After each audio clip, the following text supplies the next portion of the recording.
दोस्तों, इस साल की शुरुआत में फरवरी मंथ में रशिया की तरफ से यूक्रेन के ऊपर एक जोरदार अटैक करके एक युद्ध की घोषणा कर दी गई।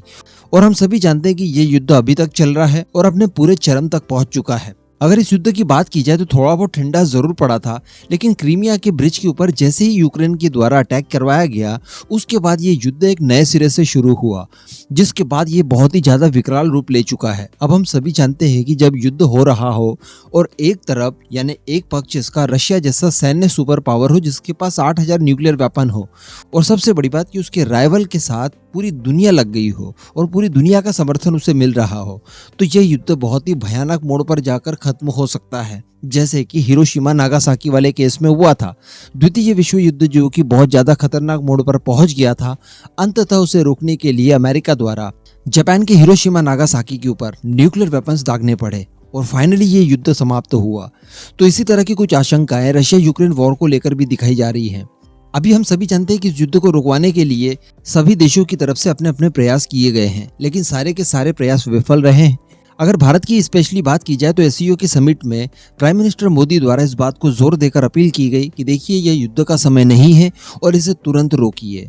इसका समर्थन करते हुए, इन्हीं शब्दों को कोट करते हुए इमैनुअल मैक्रोन ने यूएनएससी के मंच से भी यही बातें कही और उन्होंने प्राइम मिनिस्टर मोदी का नाम लेते हुए कहा कि उन्होंने जो कहा वो सही है और इस बात के ऊपर अमल होना चाहिए। अभी एक बार फिर से भारत और फ्रांस की तरफ से रशिया को मनाने की कोशिश की गई, जिसमें सबसे पहले बात की जाए अगर फ्रांस की, तो फ्रांस की तरफ से उनके राष्ट्रपति इमैनुअल मैक्रों द्वारा एक फोन कॉल पर बात की गई पुतिन से, जहां पर दोनों के बीच में कई सारी बातचीत हुई। डेफिनेटली यहां पर मैक्रोन का उद्देश्य था कि पुतिन को किसी न किसी तरह से युद्ध को रोकने के लिए मना लिया जाए, लेकिन हम सभी जानते हैं कि जब तक पुतिन अपने गोल अचीव नहीं कर लेते, वो युद्ध को रोकने वाले नहीं हैं। और साथ ही साथ इस दौरान यानी वो जब तक गोल अपने अचीव नहीं कर लेते, तब तक कोई यूक्रेन का साथ न दे, इसके लिए उन्होंने एक बहुत ही कठोर लहजे में धमकी भी दी है। और उन्होंने कहा है कि हमने देखा है कि जब द्वितीय विश्व युद्ध हो रहा था तो उस युद्ध को रुकवाने के लिए जापान के 2 शहरों यानी हिरोशिमा और नागासाकी के ऊपर न्यूक्लियर वेपन से अटैक करवाया गया, तब जाकर ये युद्ध रुका। लेकिन इस युद्ध से ये चीज पता चलती है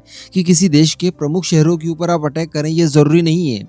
कहने का मतलब न्यूक्लियर वेपन्स इतने ताकतवर होते हैं कि किसी भी राइवल देश के किसी भी इलाके में आप जाकर न्यूक्लियर अटैक कर दीजिए, युद्ध अपने आप रुक जाएगा। और ये बातें जैसे ही व्लादिमीर पुतिन ने कही, उसके बाद पूरे यूरोप की नींदें उड़ी हुई है। और रिपोर्ट में भी स्पेशली बताया गया है कि यूरोप के सारे नेता इस बात को लेकर काफी डरे हुए हैं, क्योंकि युद्ध बहुत खतरनाक मोड़ तक पहुंच चुका है। रशिया अगर किसी भी तरह की अपने आप को हानि महसूस करेगा तो डेफिनेटली वो न्यूक्लियर वेपन से अटैक कर सकता है। इसकी आशंकाएं सब कोई जता रहे हैं इस समय। तो कहने का मतलब दुनिया के सामने एक बहुत बड़ा संकट बिल्कुल खड़ा है, लेकिन उसका हल इस समय नहीं मिल पा रहा है। लेकिन इसी हल को खोजने के लिए अब एस जयशंकर साहब कुछ कोशिश करने वाले हैं और वो बहुत ही जल्द रशिया पहुंचने वाले हैं। जी हाँ, बताया जा रहा है कि रशिया यूक्रेन युद्ध शुरू होने के बाद ये पहली बार ऐसा मौका आया है जब भारत के विदेश मंत्री एस जयशंकर साहब 2 दिनों की यात्रा के लिए रशिया जा रहे हैं और वहां पर वो अपने काउंटर पार्ट यानी रशिया के विदेश मंत्री सर्गेई लावरोव से बात करने वाले हैं। इस समय की अगर बात की जाए तो भारत और रशिया के संबंध बहुत ही ज्यादा पटरी पर आए हुए हैं। रिसेंटली व्लादिमीर पुतिन द्वारा 2 बार भारतीयों की और भारत के प्राइम मिनिस्टर मोदी जी की जमकर तारीफें की गई। अभी रिसेंटली यूनाइटेड नेशन की जनरल असेंबली में रशिया की तरफ से एक प्रस्ताव लाया नाजिज्म को खत्म कर देने के लिए, उस विचारधारा को खत्म कर देने के लिए।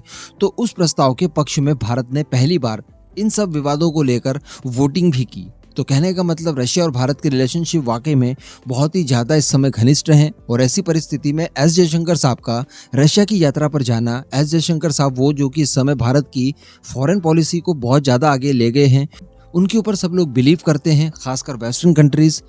तो यहाँ पर बहुत सारी उम्मीदें सारे लोग लगाए बैठे हैं कि एस जयशंकर साहब अपनी इस यात्रा के दौरान पुतिन को मनाने में कामयाब होंगे। वो कोई ना कोई ऐसी यॉर्कर बॉल जरूर डाल सकते हैं जिसका जवाब रशिया के पास नहीं होगा और शायद उन्हें मैच को समाप्त करना होगा।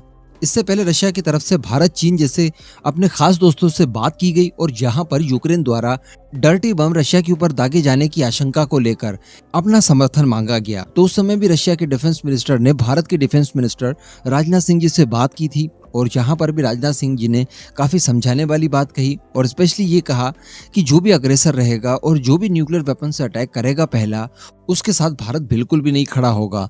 तो कहने का मतलब परिस्थितियां कुछ इस तरह की जनरेट करवाने के लिए कहा गया है कि इस तरह के खतरनाक और विध्वंसक वेपन्स का इस्तेमाल करने की जरूरत इस युद्ध के दौरान पड़े ही ना। तो खैर अब देखा जाएगा आने वाले समय में कि व्लादिमीर पुतिन से जो इमानुएल मैक्रोन ने बात की वो कितनी ज्यादा प्रभावशाली साबित हुई, मैक्रो कितना ज्यादा कन्विंस करने में कामयाब रहे पुतिन को, या फिर आगामी जो एस जयशंकर साहब का विजिट होने जा रहा है रशिया, वो किस हद तक कॉन्फिडेंस में ले पाएंगे रशिया को। ये सारी चीजें हमें भविष्य के गर्त में पता चलने वाली है। इस पूरे मुद्दे पर जो भी नई खबर निकल कर आएगी मैं आपको समय समय पर बताकर सूचित कर दिया करूंगा। बाकी आपका इस पूरे मुद्दे पर क्या मानना है नीचे कमेंट करके जरूर बताइएगा।